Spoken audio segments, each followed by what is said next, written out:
do with students and teachers. If we're having a meeting that you want people to get all the same information, you can record the session and then later send it out to teachers, staff, students, so that they can have access to that same information.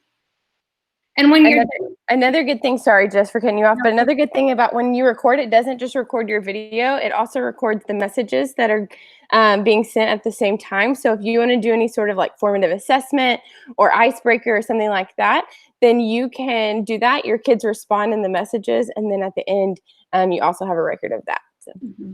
Yeah, and another great thing to be able to do is to pull up your screen. So you can present your screen right like I am doing now. Maybe I had a note sheet, and I can walk students through the note sheet, just like I'm on the agenda here, and I can talk that through with my students using this Google Meet feature, which is really awesome. So when you get done with this record, so I hit the 3 dots, I hit start record. Then when I'm done recording, I will hit the stop record button, and it will send me a link to my email when it's done processing. Something that you should know is that you can do this recording sessions when you have students there, but you could also do it when you don't have students there. So you can do it at either time. So if I'm holding a live meeting, I definitely want to record. But if I also want to just give my students some information, I know that there are teachers who are just recording the instructions to the task that they have for them. So presenting their screen, showing them exactly where to go to in Google Classroom to be able to complete the assignment, and showing them exactly what each step is going to look like for them is really helpful to do. Do you have anything you want to add to that, Emily? No, I actually, until yesterday, never even thought about recording instructions and sending it. And I was going through my teachers' classrooms, and they were there. And I thought, like in high school, I was like, what a great idea. You know, we do that in class when we give an assignment, as we walk through it with them. So what a great idea would that be to record and do that. Mm-hmm. I like that idea.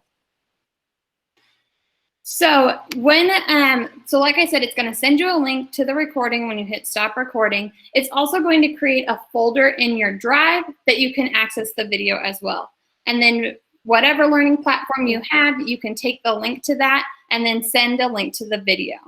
One thing that's just a little tip is that when that video is created and put into drive, it's going to have the sharing setting that it's only visible to you.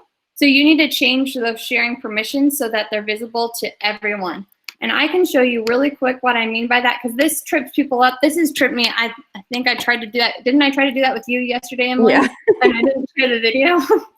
So when it's in Google Drive, and let me see if I can pull up the video. So if I have this video here, and I look at it and I want to share it, I need to hit these 3 buttons here and then hit share. Hey guys, I'm going to do a video update to ensure that you're understanding everything that's happening.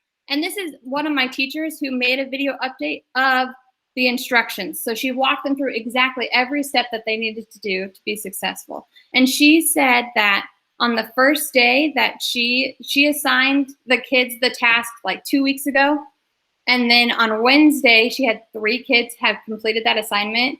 When she made the video instructions and sent it out, the next day, she had 30 kids who had completed the assignment. So those video instructions were super helpful for her and her students to be successful.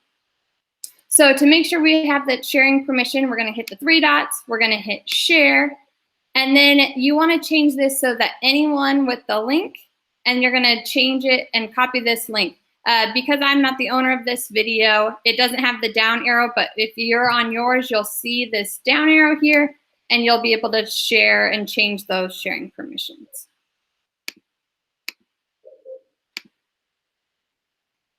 All right, what questions do you guys have about recording videos with Google Meets?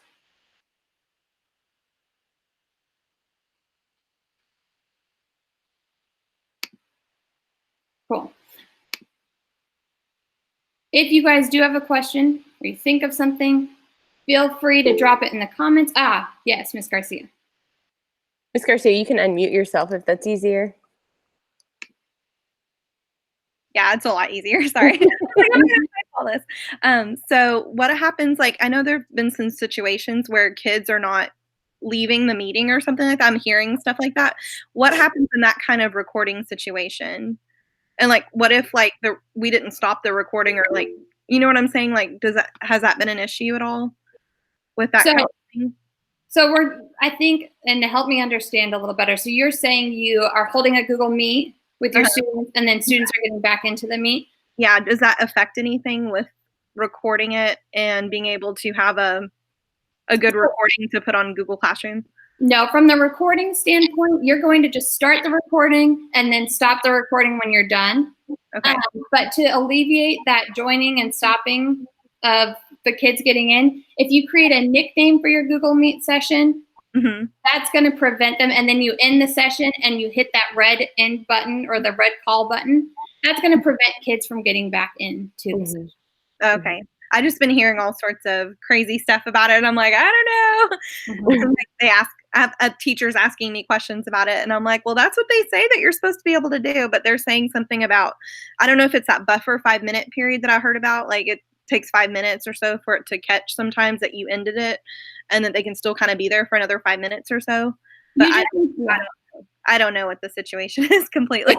Just make sure that all the kids leave the session before you do, and then hit the red phone button, and you should be good. All right. Thank you.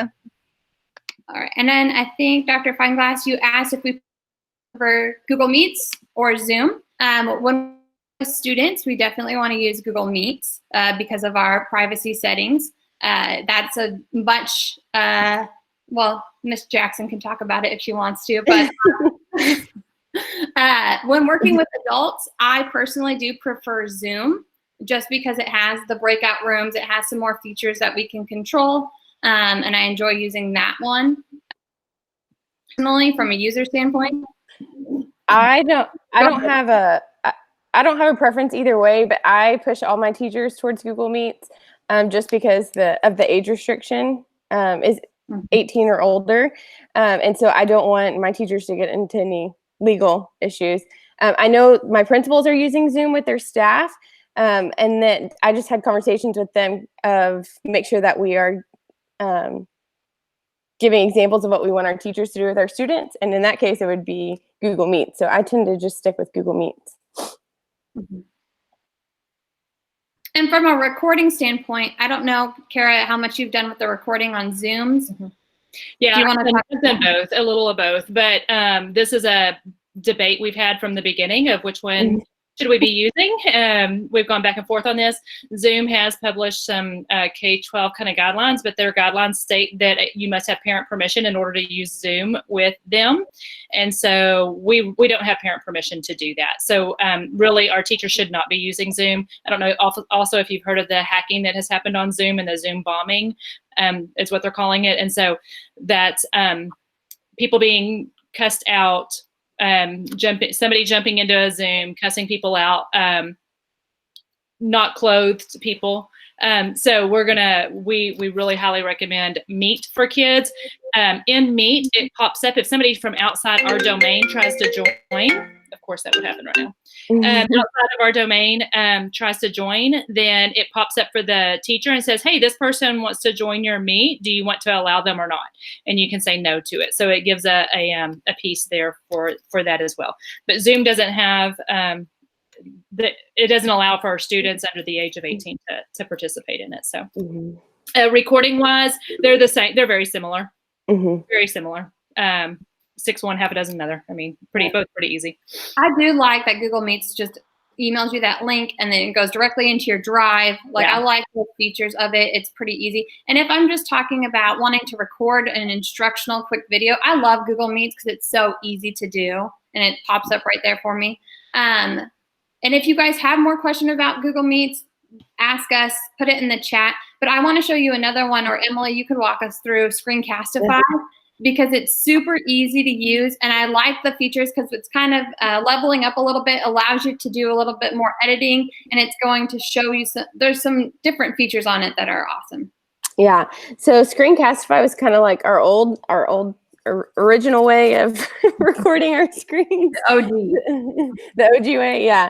So it's an extension on your Google Chrome, so you can get that from the Chrome web store. I'm going to go ahead and present my screen so y'all can see.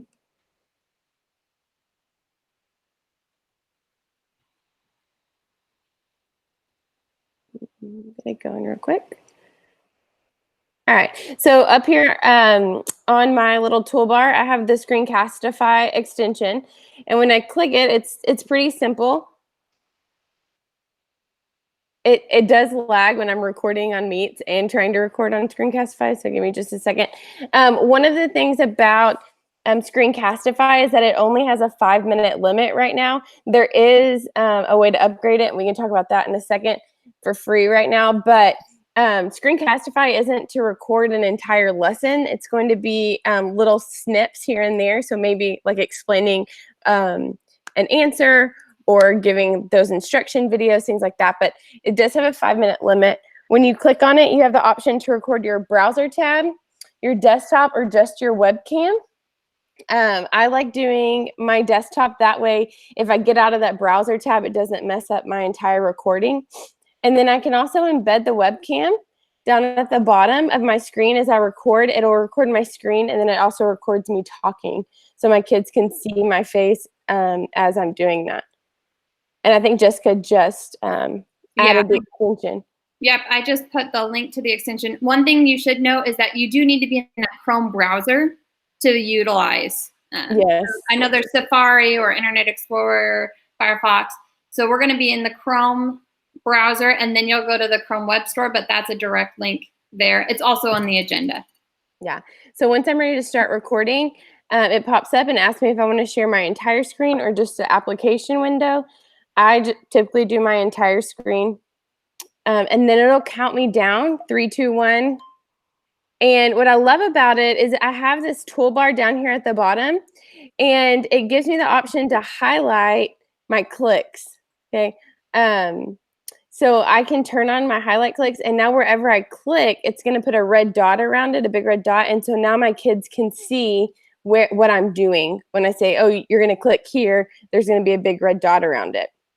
I can also pause and kind of gather my thoughts instead of sitting, gather my thoughts and then restart my recording. And it works so well. I've done this with kids as young as kindergarten, pre-K, and I tell them about that pause, and you can see them watching it because they don't want to sit and repeat themselves or pause or anything like that. So you can see them gathering their thoughts as well. And then when I'm done, I just hit stop. And it will open up a new tab and show me my video. So I can preview it before. And it gives me the option. I can preview my video. I also have the option to edit my video, okay? Or I can open an editor and do a lot more. I can pull out different pieces. I can re-record in there, all different things that you can do in the editor. Or you can trash it and start over. But the best part about it is directly from your Screencastify video, you can share it directly to Classroom, or you can publish it to YouTube, or you can download it to your computer. And when you download it to your computer, you can export the audio only, which for the littles, the young, not young teachers, but the younger grade teachers, they can export that audio and play it over books that they're reading for their class, or put it on maybe a PDF, a picture of a PDF, a worksheet that you're giving, and then it gives that information that you want out to your students. So like Emily said, the free version, so if we're going to have our kids using it and we want them to be Screencastify or do those things, it's 5 minutes, which is the perfect amount. But if you need more time, or if you want access to more of those features, they are offering a free premium right now. And I'll put the code in the chat. So it's cast_COVID. And so if you type that in, I think you get free features for a year, maybe. And so that allows you to record videos, unlimited amount of videos, and use all those really cool features of Screencastify. Yeah. Also, if you're looking at our agenda that I think Jessica added, and you may want to add, because I think, or retype it, I guess, or re-edit, because some people came in afterwards. But there is a digital whiteboard that we've linked to. So it's called All App. And you can use that to explain a problem, kind of like the Khan Academy videos, and create your own. So it's a digital whiteboard where you can insert a picture, draw over it, annotate it, do whatever you need to do as you're recording those instructions or that how-to video. Emily, will you show them that app really quick? Because it is a really cool feature, whether you want to do it or you want your students to do it, a great way to explain things. And you can pull in an image and write all over the image. It's really awesome. Yeah, so here is the app and what it looks like. I'm going to see if I can find an image real quick. It'll probably be a picture of Case, of my child. So, yep. But I just literally clicked and drag it over for my desktop. And you can resize it. You can move it around. And then if over here, you have all your tools. So I can click my pencil. And now, thinking for a second. But now I can click and draw whatever I want to. So, 2. And of course, if I'm using Screencastify at the same time, I can be explaining it. So the littles that have the touchscreen Chromebooks, it's a really great tool for them because they can just touch and draw directly onto the screen. And it's really easy for them to use and record what they're doing at the same time. Awesome. So we talked about app and Screencastify and some options that you have there. Do we have questions on those 2 resources?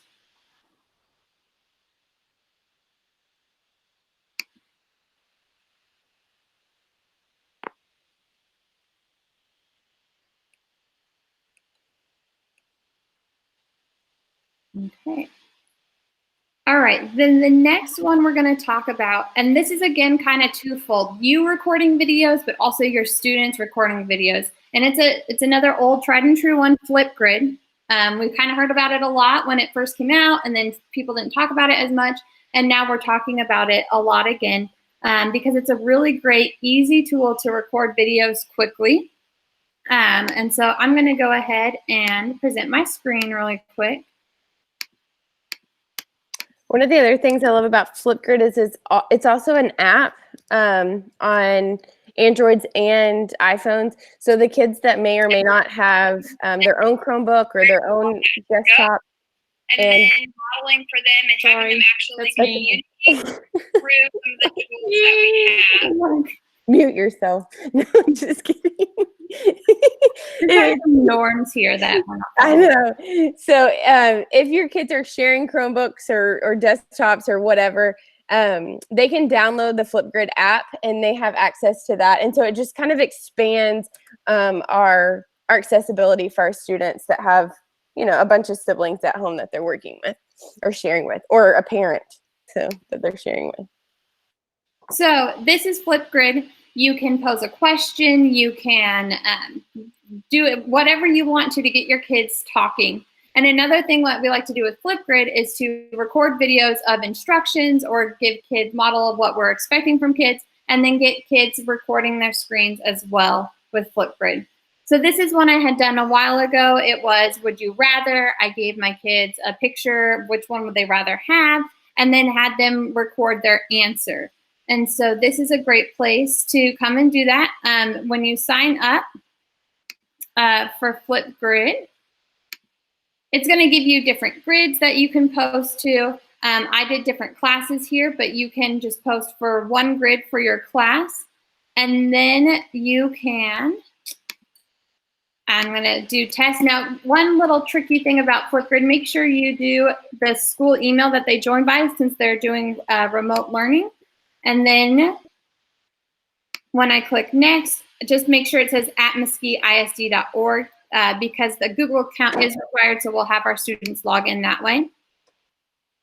So the cool thing about Flipgrid is that if I want my kids to do a Flipgrid, or if I want to show them a video on Flipgrid, I can just take the link and share that link here with my kids. And so then I can create a new topic. And I'm going to say that this is a topic over Easter weekend. And I want to know, what did you do this weekend? What new things did you try? And ask my students that question. I'm going to create this topic, and then I can share it with my students here by copying that link. But then what I like to do is I like to record a response to model for them what I'm looking for. And when you go to record, the cool thing about Flipgrid is it's a lot of fun stuff. It feels a little bit more social media-y than some of these other tools out there. And so I can put a filter on my face. I can put a sticker on there. I can do all sorts of fun things. And then I can record my video here. It's going to count them down. And I can model for my students what I want them to talk about. And then I'll hit next to stop my video.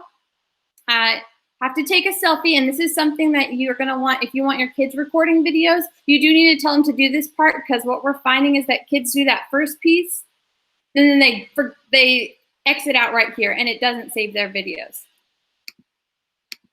So take a selfie. I don't think it took. Oh, there we go. And then it'll post here. And the cool thing is that now it creates a grid of videos that students can watch each other's videos, they can watch your video, and then they can comment on each other's. And mine's the teacher view, so it doesn't quite look the same as what it'll look like for the kids, but it's a really cool way to get your kids communicating. Emily, do you have something to add to Flipgrid? No, I really enjoy Flipgrid. Even like my high school students prefer Flipgrid over anything else too. So, and I know when I was in elementary, they loved it as well. So it's one of those things that you can't lose. Mm-hmm. So. Emily, we had a question. Oh yes, Stephanie, ask your question, and then Ms. Garcia, I'll show you how to add that code.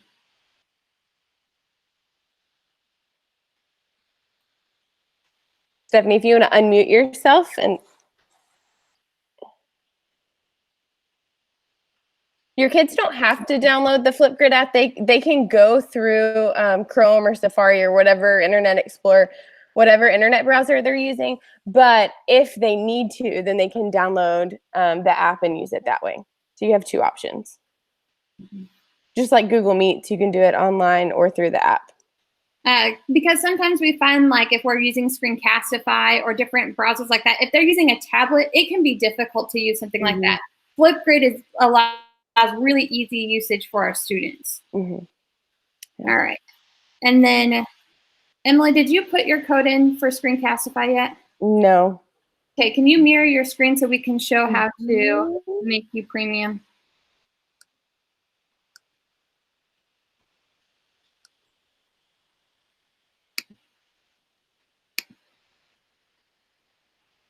There we go. You may have to walk me through it though, because I haven't. Yeah. So just go to Screencastify, like go to the website.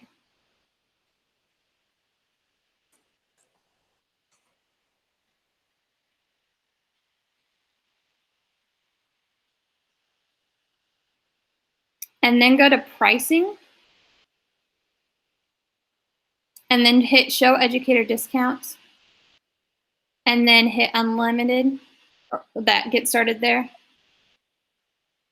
And I think you should be able to here put in this code. There it is, redeem coupon. Yeah. What is it? Cast. Yes, and it is case sensitive. It needs to be, yeah. Perfect, and then you're gonna be able to activate. Woohoo. Good, I'm glad we got you on there, Emily. Yeah. Okay, so we talked about Flipgrid. Do we have more questions about Flipgrid?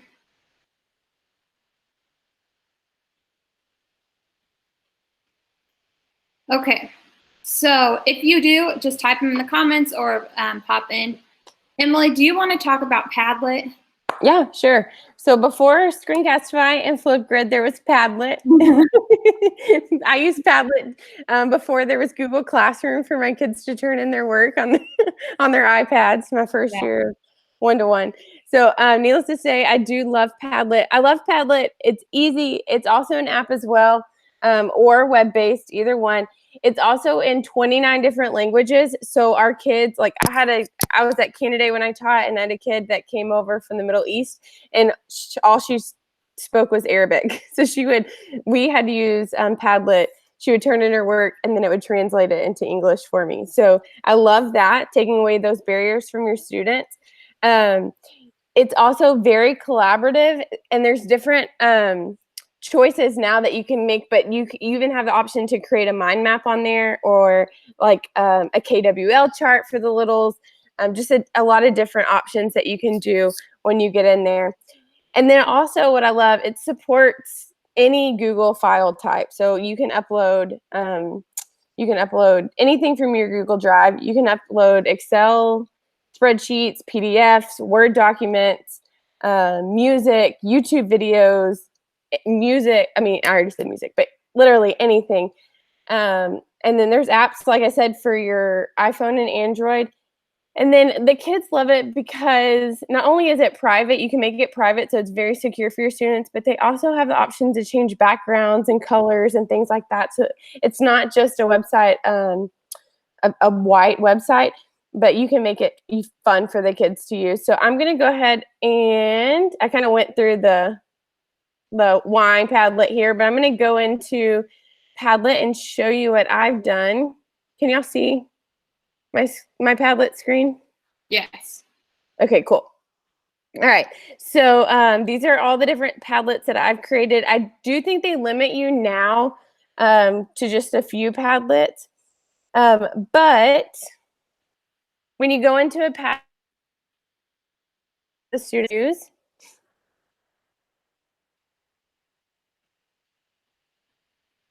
these are our, this is one that we used towards the beginning of the year for our digital citizenship units that we were pushing out. But the students, it looks just like an Instagram wall or Twitter feed or anything like that. So you can read each other's answers. But if the students want to add, all they're going to do is click Add Post, and then they can title it, write whatever they want, and then they can upload here. You can select something from your Padlet wall that you've already posted, or you can pick a file from your computer. Okay. And it will upload it for you. Okay. If you want to change it, you just hit X. You can search the web for things, for pictures, if you want to do that, or you can click the 3 dots and you can enter any URL. You can take a video from your camera, or you can record something from your camera as well. Voice recording, screen recordings. You can have a draw it. So there's many different options that the kids can do when they are ready to upload. So that's what I really like about Padlet, is because it gives our students choice. And so when we give them choice, they have a lot more ownership. And so some of our kids, they aren't comfortable yet recording videos, and that's okay. But allowing them an option to just record their voice or to show an image and write about it, it's a very easy access point for them. And Emily, I also have this one, this Padlet, and I just posted it in the chat. It is one that Selena did, and it shows a bunch of different examples of ways that you could post onto Padlet, and the ways that you could then give feedback to your students on their work. And the other cool thing about it is that students can give feedback to other students. So now we have created a space where we have an authentic audience, which is awesome because our kids are craving that community right now when they are home and by themselves. They're looking for an opportunity to communicate and collaborate with their peers, but do it in a safe way. I know that we're getting some Google Meet sessions going and kids are hopping on here, but that might not be, I know that some of our kids don't want to get ready or change into clothes or things like that, you know? So this is an option for them still to have a sense of community. It's a struggle. I'm hearing all the things that happen with the kids. So this is an option for them to be able to upload a TikTok video on here, even though we don't, support TikTok for under 13. But here, this is a way for them to express themselves and share it out. So Padlet is a really cool option, and it even has a whiteboard feature in there now too for the kids to write on. So if you haven't been on Padlet in a while, it's a great thing to check out. And just remember to model for your students. So I always recommend posting your own Padlet, your own response first to let students know what you expect. And especially even just writing the directions, or not writing the directions, but recording a video of the directions and what you expect to see on this Padlet wall. Mm-hmm. Love it. Do you all have questions about Padlet that we can answer?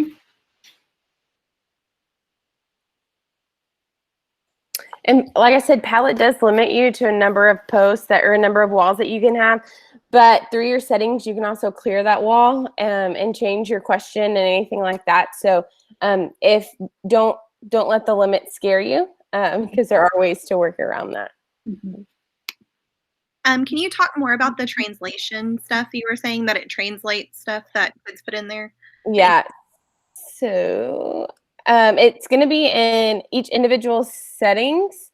So if I have in my, when I sign in and I set up my settings as English, and then another student logs in and sets their setting as Arabic or Spanish or whatever, it automatically translates for them.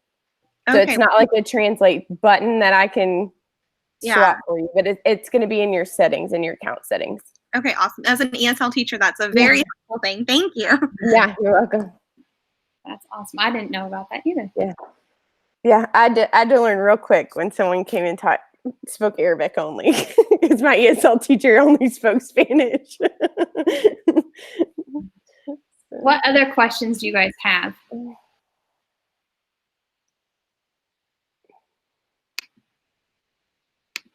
So the last tool that we wanted to talk about with you guys is just your phone. Your phone is a great recording device. Your kids all have phones. So don't forget about just making a basic video on your phone and then upload it. They can always upload that. Our kids are super smart, so they are really great at uploading videos. They know how to do some of that stuff too. So remind them that they have those options too, and let them do what they know and that they're comfortable with. And then when you're recording videos, you can record a video, just record a video on your phone, and then from your phone you can upload it to your Google Drive and then share that Google Drive video out. You can also use YouTube. YouTube is a great way that you can take a video and upload it to YouTube, and then share out the YouTube link with your parents and your students as well. Anything you wanted to add to that, Emily? No, sorry, Case woke up screaming, so I had to mute myself.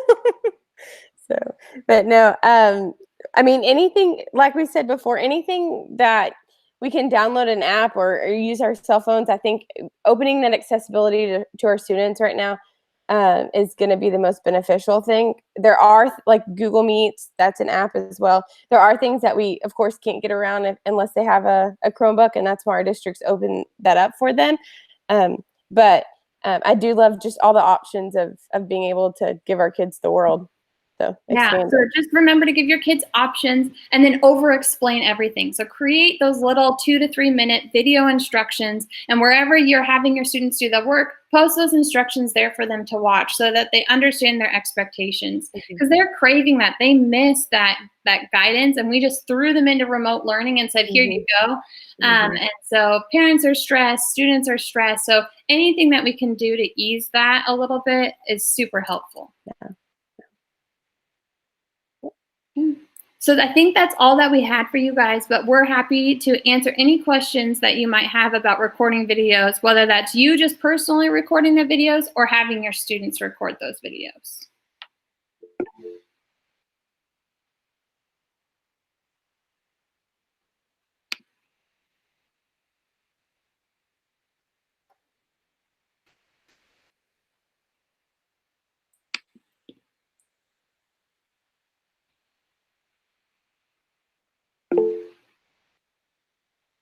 You're welcome.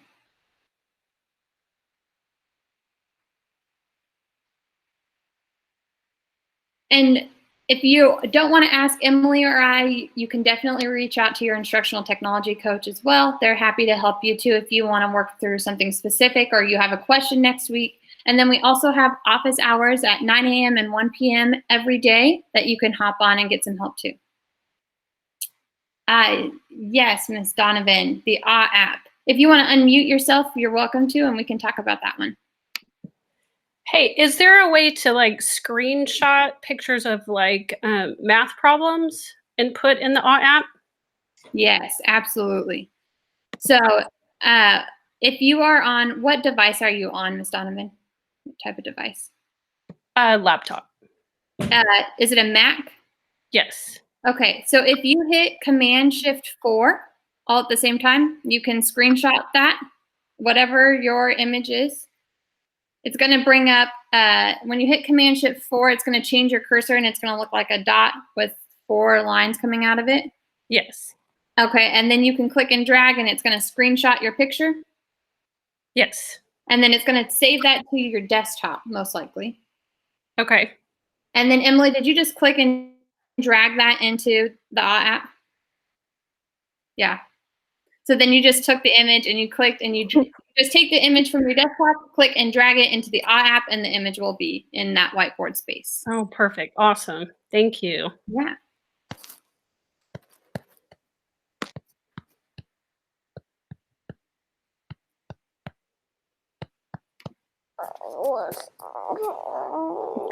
Any other questions y'all have?